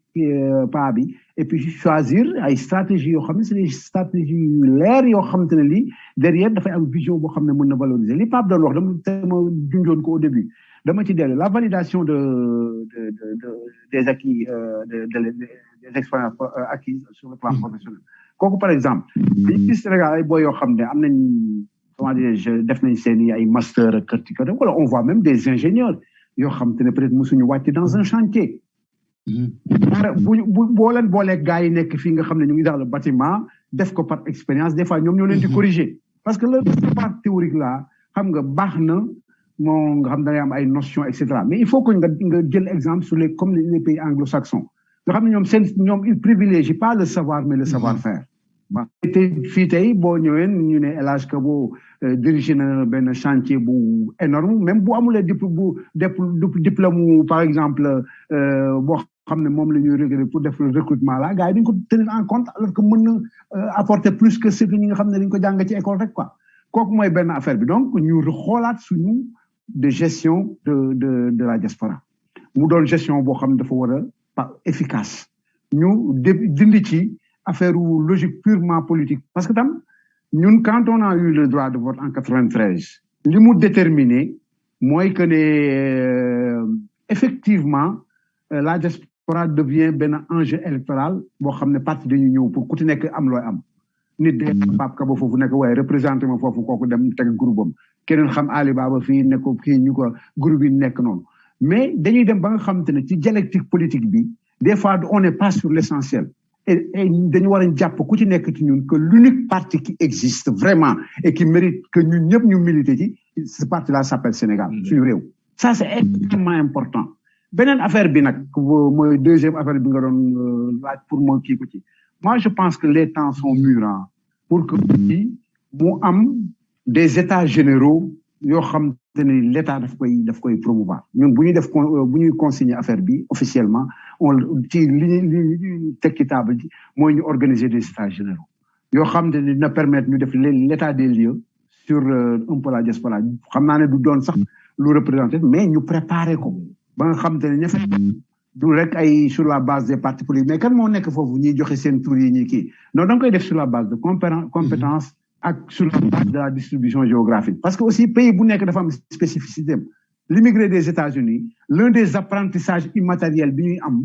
mooy l'approche business ñoom dañu am benn réactivité extra oo xamante ne en termes de business home business taf Pape dem na Pape dund na États-Unis xam na bu baax li may wax par contre boo ñëwee France il y a un type ils sont un peu plus institutionnels je disais entre guillemets xam ne ils sont tout le temps dans ce qui est déjà établi ñu jéem a buuxante individuellement ñefe am seeni ay diplôme pour placer wu Italie da ngay ñëw doo xam dara ñu dugal ci taa bi nga jàng boo demee Turquie am na ay affaire yu ndaw ban Sénégalais bareeguñ fa mais ñu ngi dans une logique yoo xam ne d'apprentissage boo xam ne dafa indi benn pragmatisme bu doy waar donc boo xoolee kii yooyu yëpp nga xool composante culturelle apprentissage culturel yi nga xam ne nit ñi war a mën a jàpp ci mbir mi pour que diaspora bi vraiment exprimer tout son potentiel du affaire xaalis rek je répète 1300 milliards c'est zéro par rapport ak les diaspora bi mën a ñëw xoolal sur le plan culturel maa ngi koy wax démb ci benn initiative bu ma participé ma ne leen dafa am sama benn copain boo xamante ne dañ doon waxtaan mu nettali ma benn anecdote dafa ànd ak famille am jabaram sénégalaise la ñu dem vacances booy bi dem ba ci kii bi mu gis bay banaana mu jënd banaana booy bi lekk banaana ba pare téye xool nitu banaana bi di seet fu mu koy sànni amul fu mu ko sànni ci mbedd mi je parle pas dans les villages mais Ndakaaru amul fu mu koy sànni bu wóor di kii te moom fii yaroon na fi noo xamante ne du sànni balit ci mbedd déjà nit ñi foofu l'éducation parce qu'on confond l'éducation et l'instruction au Sénégal les gens sont super instruits à un certain niveau mais dafa des éducation les comportements ce sont les approches te mën nit ki mën na instruire ba pare sans avoir de l'éducation loolu sax dafa ay comment dirais-je ay effet sur par exemple l'administration tu vois des gens qui sortent des grandes écoles d'administration mais seen éducation demeewul noonu ñu dugg ci ay logique de corruption dugal ci ay logique kiiwu gerbeeg yooyu donc nit ñi enjeu mooy defar nit ñi te diaspora bi du ma ne ñëpp nekk ay nit de mais ay ñoo xam ne mët nañ pour nekk des citoyens à part entière am responsabilité am éthique am compétence am le patriotisme nécessaire. Ali Baba temps bu ñu desee bëriwul noonu mais ñu ngi nuyu Seydina Camara mu lay nuyu baax a baax docteur Seck de Paris si mu ngi porte-parole PDS fekk na France tamit mu lay nuyu mais Ali Baba léegi fii nañu waxtaan tuuti xaw ko tënk c'est-à-dire bu ñu waxee nga expliquer cartographie c'est-à-dire sénégalais fan lañu gën a bëri fii si Italie lan moo ko war a surtout ñu tënk ko rek. waaw ñu tënk ko kooku moom yomb na sax parce que mooy donc le premier chapitre bi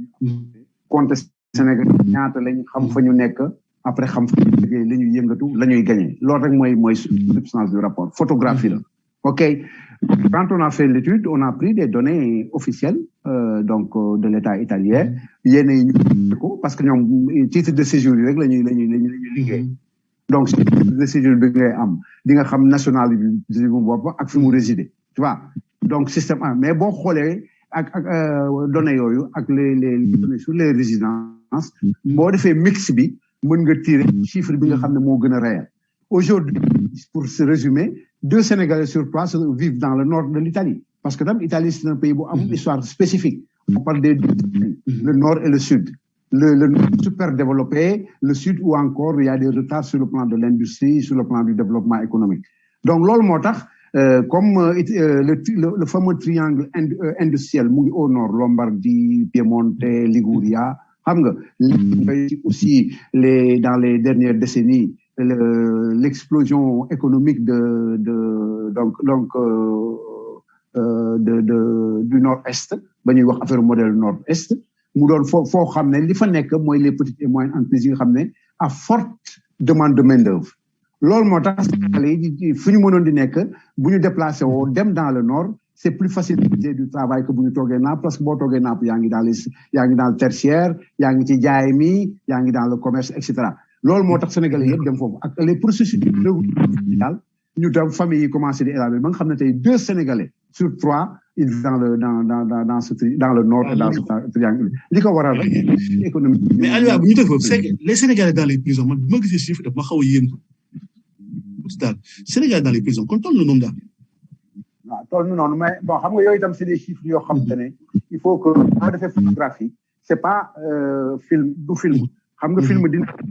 mais photographie à un moment donné de l'histoire moom ngay photographier frame boobu prend des données officielles bon yoo xam ne yii boo jël ko ñu xam yan zone yan prison lañ leen tëj ak yooyu moi j'ai travaillé aussi au ministère de l'Intérieur donc am nañu ay données yoo xam ne diñ ci mais ce qu'il faut tenir compte sur cet aspect-là mooy sénégalais yu bari yu dugg ci prison yi aussi ñu ci bari boo xoolee motif bi leen collé maanaam am intercalation dañu am conflit ak les forces de l'ordre wala yu demee noonu ci ay conditions ñu xam ne sénégalais seen caractère dafa diis ñu def ñu wax offesa du pubblico ufficiale te loolu xam nga la ñu ci bari kii am na nag benn composante bu bees ci ay génération bu bees yi ñoo xam ne ci ay secteur drogue bi la ñu nekk tu comprends yooyu mooy ñaar mais l'essentiel di nekk ci biir ci chiffre boobu ngeen gis ñu ci bari da ngay ñëw ñu lay contrôler bëgg a nangu sa marchandise ak yooyu nga résister waa ji kii nga te fii kenn du dóor ñu jël la jàpp kii mais en fait nous sommes une communauté boo xam te ne vraiment tranquille parce que chiffre bi boo ko jëlee rapporté 50,000 Sénégalais présents c'est merci beaucoup Pape Kaba xam naa ñu si cappaandaw émission bi léegi daal Pape est-ce que bu ñu la nattee statistique économique ak financière ak transfert d'argent yoo xam ne moom la émigré di def yow ban jàng nga sax parce que yow tamit sa xel dafa màcc si affaire finance ak koom mbiru koppar lan lañ si xelal pour en cas ñu jeexal émission bi. évolution bi nga xam ne moom lañ ci gis déjà expérience ma ci njëkk am mooy expérience bu poste. xam nga mooy li ma doon wax rek way juri ñoo doon immigré yi ñun ñu nekkoon dëkk ba ñu doon dund en tant que doomu immigré lépp lu ñu yónnee par poste la daan jaar ñu dem ba ci ay jamono ñu am ay possibilité de def ay virement bancaire surtout man jamono yi nga xam ne maa ngi nekkoon fii ci agence BRD bu pare bi comme chargé de projet immobilier donc nga gis ne dañ doon gis ne da doon am ay transfert yu bëree bëri yoo xam ne da doon jaar par la banque yeneen système yeneen courroie yi am maa ngi nettali souvent benn anecdote boo xamante ni bi ci jamono yooyu di tukki lu weesu 300,000 francs 300,000 francs français à l'époque nga xam ne ay yóbbante la kii de la naan dinaa jaar kër ga waaye nga yóbbaaleel ma wax suma kii waa kër ga kii ñëw Alibaba ñëw Auguste ñëw nga ñëw au final ci benn guddi nga xam ne ci ëllëg sa ngay dem te ku nekk newoon nga ko waaw ku nekk indi xaalisam aéroport dama jubal directement douane ne leen man de damay dem dëkk ba voilà liñ ma jox ay xaalis liste ñi ma ko jox ñu ne mais responsable daal dafa nekk daf ma ne yow mënuloo di liggéey ci banque ba pare nga nangu def lii ma ne ko non daf lu ma bett la loo xam ne mënatuma si dara il faut ñu yóbbu ko pour wax la ne sénégalais bi mooy li ñaan picc sa kaw waane xel maa nga ci suuf ñoo ngi bitim réew mais lépp luy xew Sénégal daf ñu intéressé ba nga xam ni lépp lu ñu am fii rek bu ñu sañoon lu ko gën mooy am dëkk ba parce que loolu mooy li ñu noppal donc li ñu fi jëlee di ko fi yónnee les 1300 milliards yi Alibaba di wax ni mais la fay liy dem Sénégal ëpp na loolu parce que am na circuit wu yóbbante bi ngay dem ma yóbbante la benn saay am na xaalis yoo xamante ni dinañ ko joxeel immigré bi foofu moom mu téel ko ki ko jox fi di nga am nit koo xamante ne mi ngi fii ñëw par exemple nga jënd ci moom dara nga jënd ci mi ngi jaay dara Sénégal nga jënd ko ci moom au lieu xaalis bi dem daf la naan téel ma ko foofu fii nii yaa ngi fi téye ay millions yoo xamante ne bii moomuloo ko million wu jàmbur la yu waroon a dem Sénégal la donc yooyu boo ko xoolee ba ci biir ay transfert la yow migrants yi def pour seeni soxla dëkk ba xaalis boobu war a ñëwaat fii donc vraiment yooyu yëpp boo gisee mënuñu ko quantifier de manière efficiente mooy daf ni ñuy gérer migration bi moo des ba fi ñu toll mu war a am ay efforts yi ñu ci war a def loolu nag état bi daf ci war a foppam def ko parce que njëriñam la ba pare leneen li nga xam ne dañ ciy critiquer toujours migrants yi te man ànduma si trop mooy dañuy wax ne immigré yi toujours seen xaalis ci ay bâtiment lañ koy def pourtant day am na expression bu naan quand le bâtiment va tout va bâtiment kenn du ko tabaxee suuf lañ koy tabaxee lañ koy liggéeyee ay sénégalais ñoo koy liggéey maçon yi sénégalais lañu peintre ya koy peinture ay sénégalais lañu ferrailleur ya ciy liggéey ay sénégalais lañu donc diaspora bi la ñuy def ci seen xaalis sax même lay dem ca bâtiment dafay dundal activité économique bi fa nekk artisan peintre yi artisan maçon yi artisans yi artisan yu nekk commerçant yi jaay le béton même yi jaay béton beeg yi jaay ciment bi et autres ñoom ñëpp ay sénégalais la ñu kon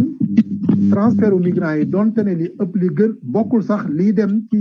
secteur u bâtiment bi te construction yi c'est environ activité économique yi c'est environ 15%. gën ngaa bari da ngay xool ci 1000 milliards nga jël juste 15% mu dugg ci activité économique maanaam loo xam ne da nga ko investir pour mun a jéem a développer dara mais nag bu ñu réeree mbir ni à plusieurs occasions ay migrants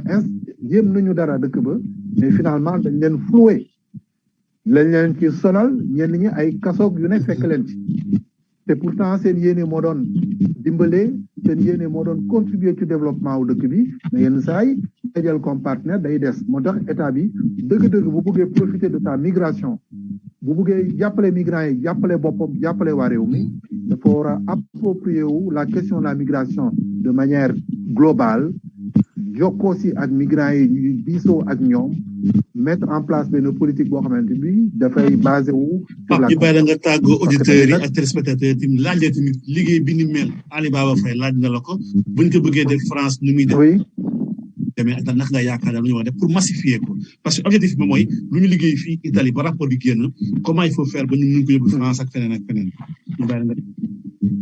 war na mën a nekk am na ay kuréel yu fi nekk yu bari yoo xam ne parce que yu fi nekk di yëngu ci gestion migration man pendant 17 ans nekk naa fi directeur bu doon Sénégal dañ naan ONG boo xam ne liggéeyam moo doon dalal gan yi gunge gan yi waajal leen ñu ñibbi donc nga xam ne état yëpp bala ñuy ñëw buñ fi yegsee ak bu ñuy ñibbi yenn saa yi malheureusement ci biir kees lay doon yenn saa yi nag volontairement la ñuy dem mais ñu ngi ne am na ay initiative yu fi nekk yoo xam ne bu ci état bi dugalee loxoom déggoo ci ak migrants yi dañ ci mën a tirer profit yu bari gëm naa ne liggéey bi mën nañ ko def fii en France parce que commencé nañ ko fi à plusieurs reprises mais souvent politisation bi moo koy yàq moo tax may suggérer may revenir ci li ma waxoon sànq initiative italienne bi il faut faire une restitution bi buñ ko partagé mu yem seulement en Italie dina doon faiblesse mais buñ ko partagé de manière plus globale au fur et à mesure muy am ay partage dina am luy greffé wu ci liggéey boobu nga xam ne day mujj doon un travail global buy mën a jëriñ Sénégal mën a jëriñ Sénégalais yi ak fépp fu ñu donc état bi boobu maa ngi leen di nuyu di kontaan trop di partager ce moment là ak Alibaba donc di leen gërëm di leen sant yow ak Augustin Faye ak suma jeune frère Seck ak toute l'équipe de Diaspora Vision pour initiative bi ngeen jël pour mettre ce plateau là en place dina wax ne dañoo jóge ci réunion daal di embrayer ak ci émission mais ñu ngi yaakaar ne toute population yi dinañ ci. merci beaucoup Pape Ali Baba Faye ñu nekk si cappaandaw émission bi tey liggéey bi ngay liggéey nii lan ngay wax c'est-à-dire naka ngay tàllale sa loxo pour que mu mun am France ak Espagne ak Belgique wala deuxième pas bi lan fan la aussi. waaw comme ni ko Pape doon suggéré waaw xalaatoon nañu loolu effectivement c'est-à-dire restitution bi lu am solo la bon faire en sorte que bon cas yi déjà comme par l'Italie mais aussi par la diaspora et là je compte beaucoup sur Pape peut-être mën nañu trouver ay occasion dem moom moo ko mën a présenter wala bu ñu waree ñëw def la ñu def délégation ku fa mën a dem bu dul Ali Baba on a équipe collective boo xam te ne mën nañu def déplacement bi yu demee noonu quoi kooku buñ ko defee waa États-Unis xam noonu mën na doon loo xam ne ça peut faire tache d'huile mais li may def mooy au-delà des courriers de correspondance yi nga xam ne nañ koy def officiel commencé le dossier a été transmis par nos représentants à nos représentants diplomatiques et consulaires ñoom ñëpp ko le consul général jot na ko le consul de Temple jot na ko l'ambassadeur jot na ko et l'ambassadeur va faire un courrier sur Dakar pour que l'État kii ko mais ñun dañu bëgg au-delà de cette forme de communication bi nga xamante ne voilà donc dafay jóge ci ñoo ci fii ci suñu autorité dem foofu ñu bind pour xam rek mais ñu def beneen pas comme ni ko Pape doon waxee ba nga xamante ne dañuy jokkoo ak ñoom def remise officielle def benn officiel ne lii mooy suñu contribution ñun waa ci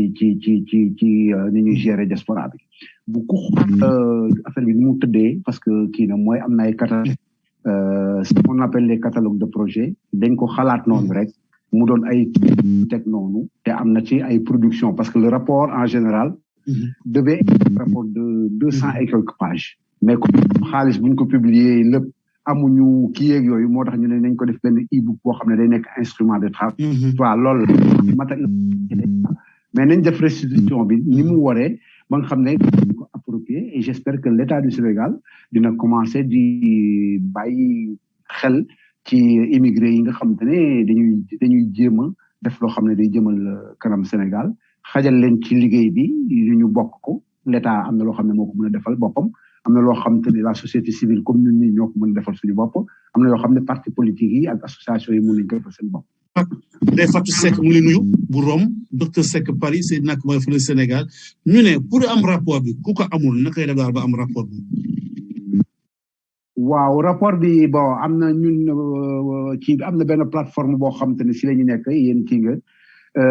wala boog bu fekkee gis nañ sa téléphone nañu fexe ba nga yow ñiy déglu noonu nga envoyé leen ko déjà. parce que am na diaspora vision si nekk dugal si bisi. ñu demandé gars yi ñu gën ko partager sur les réseaux sociaux ak ñi nga xam ne mu gën a circuler quoi. waaw donc c'est important pour tëj daal li mooy que kii c'est un premier pas boo xam nañ ko mais il faudra passer à l'action. je parlais tantôt de filière de projet de catalogue de projet. xam nga secteur yu bari yoo xam ne ñun jàpp nañ ne secteur yooyu war nañ ci mën a def ay programme de travail yoo xam ne dafay attirer donc des investisseurs issus de la diaspora waaw mais ñu accompagner leen fexe ba nga xam ne c'est ku ci am idée d'entreprise nañ la accompagner ba nga réaliser ba affaire boobu établir au niveau du Sénégal créer emploi am impact sur le développement économique de notre pays. parce que bu ñu ko deful rek xam nga densifier du ñu am classe moyenne boobu nga xamante ne aujourd'hui moom mooy liy caractériser les pays développés les pays développés mën nañu am grande entreprise wala ñu am de super riche xam nga mais bu ñu amulee classe moyenne rek du ñu dem te diaspora bi aujourd'hui mën nañu seen taux d'épargne bi ñu am seen pouvoir d'achat bi ñu am mën nañu nekk benn maanaam bassin boo xamante ne mën nañu stimuler vraiment le développement économique et social du Sénégal par le développement. nga tàggu auditeurs yi ak téléspectateurs comme temps bu ñu dégloon dafa jeex waaw xam naa dina am deuxième numéro boo xam te ni gars yi topp évolution bi xool par waxtaan bi tey yéen jéego ngeen def daal fa lañu toll. et puis El Hadj moi je pense que ñu demee ba toog état yi bu fekkee ñoom disponible mën nañu réfléchir c'est ce qu'on a fait ici on peut le refaire bu ñu bëggee comme on peut le faire en France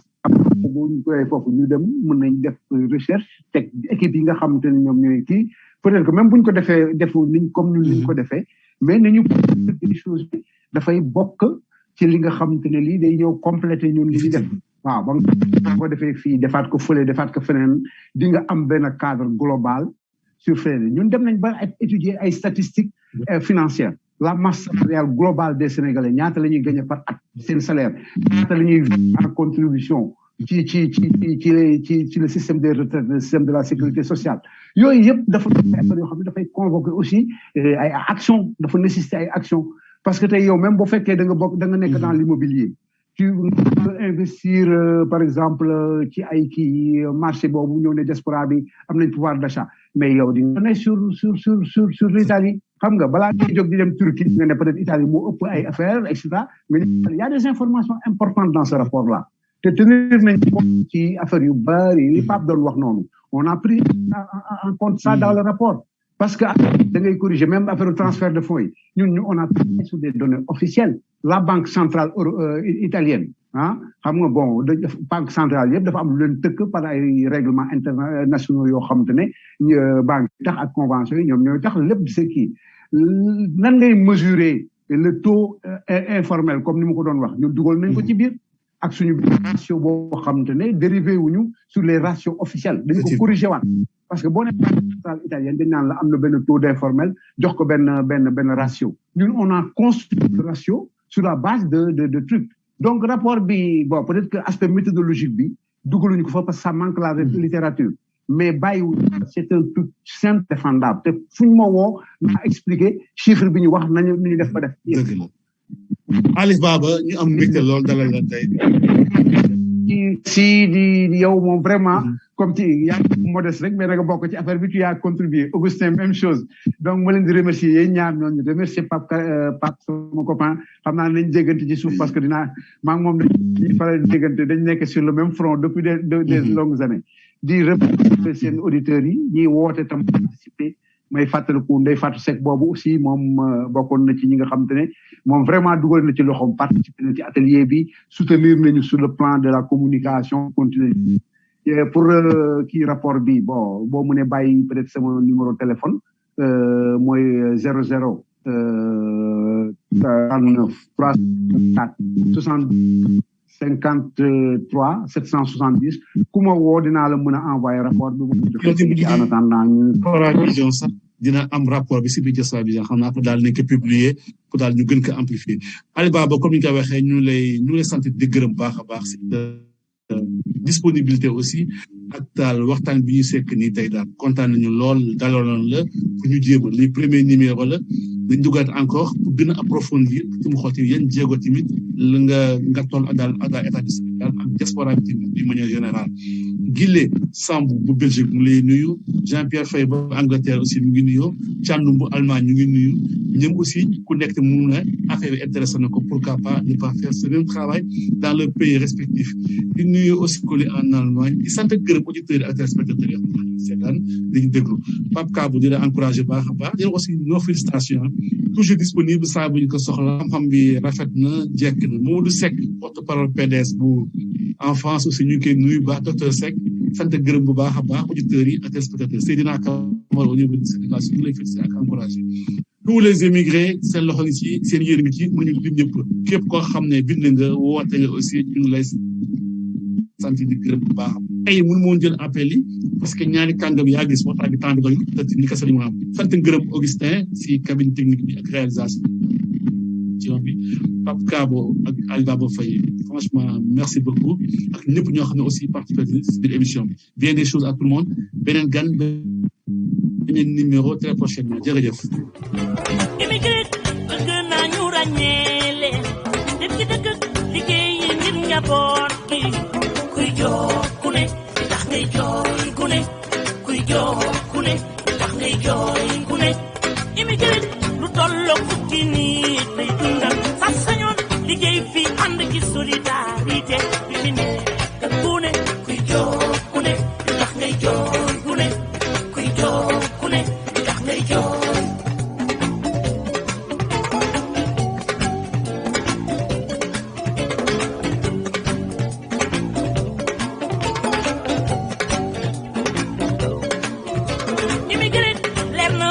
kontaan saa su bëgg mooy yónnee na njabootam kuy jooy ku ne tax ngay jooy ku ne immigré bëgg naa ñu ràññee